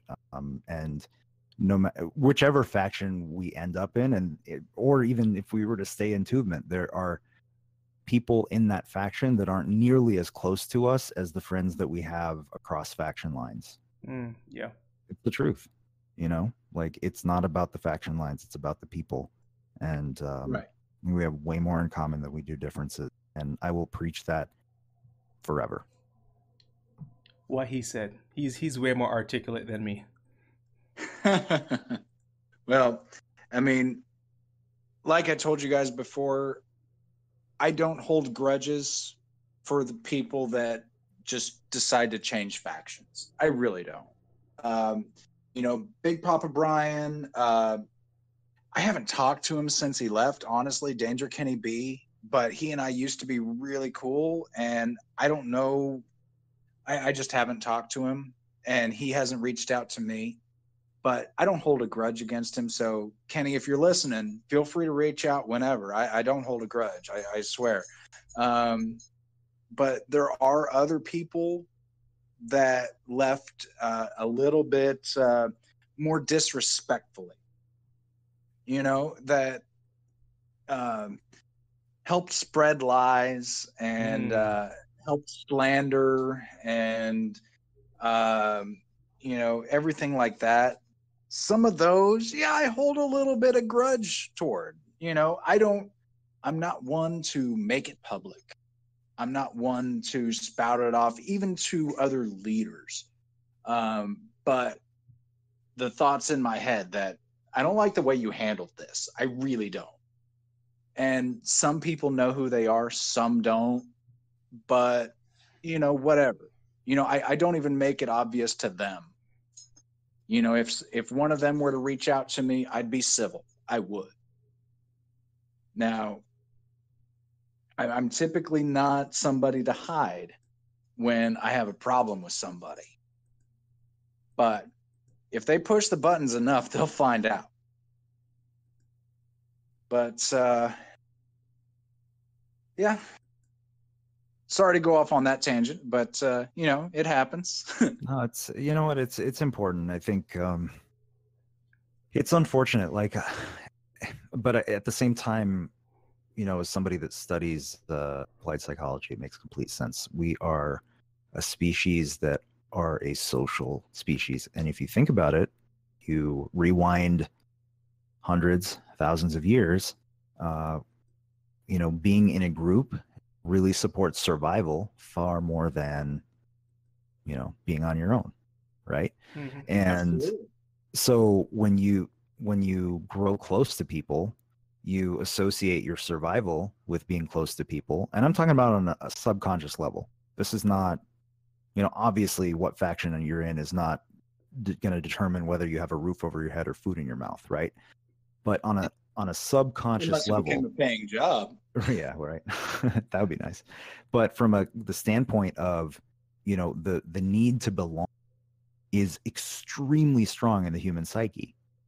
So that's why any sort of breakup, whether it's a romantic relationship, whether it's a friendship, whether it's somebody leaving your company, going to a competitor, whether it's somebody changing factions, it can become so personal so fast. And that's why they talk about the thin line between love and hate, right? It's because it tugs on such a basic human emotion. It's unfortunate when it happens. I just hope that, and here's the thing, that happens at a totally different part of the brain as conscious, rational thought. But we are conscious, rational creatures. We're not reptiles, right? So I would hope that at some point, the prefrontal cortex, comes into play, and we can start recognizing that, that we have a lot more in common than we differences. And if somebody leaves your faction or somebody's in another faction, it's not about you, right? People are generally trying to do what makes sense to them. And you might disagree with it, right? But it never has to become personal. It never has to become personal. But, I think we're all at different stages of our emotional maturity growth curve, and we put a large enough group of people together and, 100-person faction or large groups of faction families. And, you're going to have the outspoken ones that cause problems. And, it's unfortunate, and you just do the best you can to deal with it. But I've always believed, again, that, try to understand before you try to blame. And if you take that approach, your life's totally different. 100% agreed, man. I mean, I've had I've had some friends just, at work, go to not even a different company, but a different department of the company. And, I'll call them a traitor, just like I called you traitors. Yeah. But it's in jest. You know, Of course. it's one of those things like, come on, you know, you had an open door, you know, you know, I'm letting the heat out or I'm letting the AC out, whatever, you know. But again, no grudges whatsoever, except during feud time. You know, Of course, clearly, yeah. you know, don't ask me for the best feud setup because I'll tell you the most one I can think of. But you know, I'm not gonna hold anything personal, just like most others. Unless you make it personal first, I'm not gonna make it personal. So, by all means, I wish you guys all the best. I think at this point we've probably gone longer than our 2 hours. second. Oh, yep. Are we at So 2 yeah, hours? Holy. Yep. I mean, my first appearance went longer than anybody else. Well, the second version of the first appearance went longer than anybody else, and this now has gone longer than that. Setting records. So, that's what I do, except for Kanation's record. I mean, did you guys see the event leaderboard for this past faction feud? No. No, I didn't. Kanation hit 30 million. Oh my God. What? Kanation, go to sleep. No, she did sleep. 30 What? million feud points, or feud points plus, I guess, health packs. Yes, I'm talking the event score. You know, Okay. so who knows how many Still. health packs she used, but still, she hit over 30 million. And Good Lord. if I remember correctly, and Kanation, please correct me if I'm wrong, she took at least 3 naps. Now, granted, those naps may have been only 2 to 4 hours each, but still. Hours, minutes, whatever. Yeah, exactly. But still. That's amazing. Aside from that record, which I will probably never break, that's what I do. Yeah. I look for ways to break records, and I That's do awesome. it. And we That's did what it you've again done. tonight. That's what we've done. That's what we've done. Yeah, and look, on the competitive standpoint, like there was a time in my life that I was more of a competitive type of gamer. Those days are behind me at this point, and I get myself in trouble with some people if hear me saying this, but from execution standpoint. But like, of course, when I play, I'm gonna play hard because it's fun and I like the challenge. But you know, I don't even care who wins.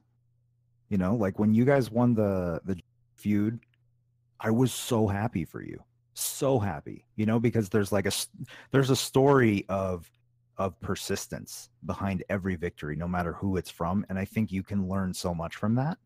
And I think like if you take a step outside yourself, and if your focus is personal growth, no matter what, you can learn from everything and take yourself out of it and start looking at, you know, what must it have felt like for the people that you care about or anybody in those groups that succeed. You know, I'm a hardcore New York Giants fan. I was not happy to see the Eagles win the Super Bowl, but I think you just made a couple of enemies in the Creep family. sorry, but Nick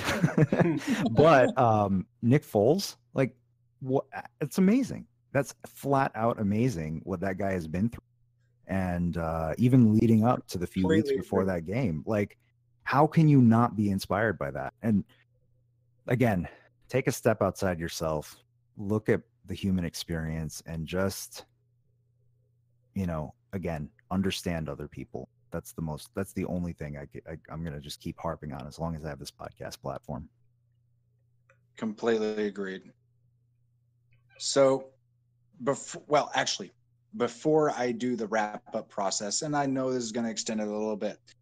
Last time I was on, I mentioned a member of the Creep family, which I didn't remember at the time that it was a member of the Creep family, but I found out that iFraser 81, I think it is, off the top of my head. Sorry, forgive me if I'm wrong. Is the guy that took Big Show to 3-star gold, the trickster Big Show. And you mentioned earlier how you attempted to get Goldberg on a mega pull, and we do also have at least one person who has taken Goldberg to 3-star gold. and he's also widely regarded as one of the most useless characters in the game. Even at 3-star gold, man. Exactly. Now you never know at 4 stars, like we said. You never know. But anyway, before we sign off, which we're long overdue for that because I know you guys have your things going. Any final thoughts? I just hope that we can continue to do this as long as feasibly possible to serve the community in a positive way. I hope we will know when it is time to sign off at high noon. Like, you say right off into the sunset. Don't let the sunset set on you. That's basically it. As long as we could viably be light in all the dark places, like you say, people call you cheat squad, and whatever other misconceptions might be out there, or other areas of weaknesses people may have that need a light to the path of embetterment and healing. As long as we can continue doing that, I'm all up for it. Absolutely. And like I said, we'll continue the podcast. It's the one thing that I think Davey and I would both agree here gives us the most purpose in this game, in this community. And it won't be branded with a faction any longer. I think our goal is to bring everybody together, and 2vement's easy because we're not competitive, but here we'll have to come up with some other creative name. Maybe we'll use your help for that, Reb, or just bring you into our little trio of faction or not of podcast hosts. But we'll right. And if you guys ever need another guest host or a fill-in, like if Davey can't be there but V1 can, or if V1 can be there but Double D can't, just let me know. I'm pretty flexible on my schedule. Give me a day at least notice, and I can be there. Boom. Pretty sweet. Too sweet. Oh, 6 sweet. 6 sweet. Yeah, right. 6 sweet. Awesome. All right. So gents. anyway, guys, it's been another hell of a night. Definitely. I can't say I have any other final thoughts except for you traitors. So anyway, love you too. on behalf of V1 and Double D, this has been the 2vement / dWo podcast Creep Squad Remix. Oh, yeah. Signing out. Adios. Peace.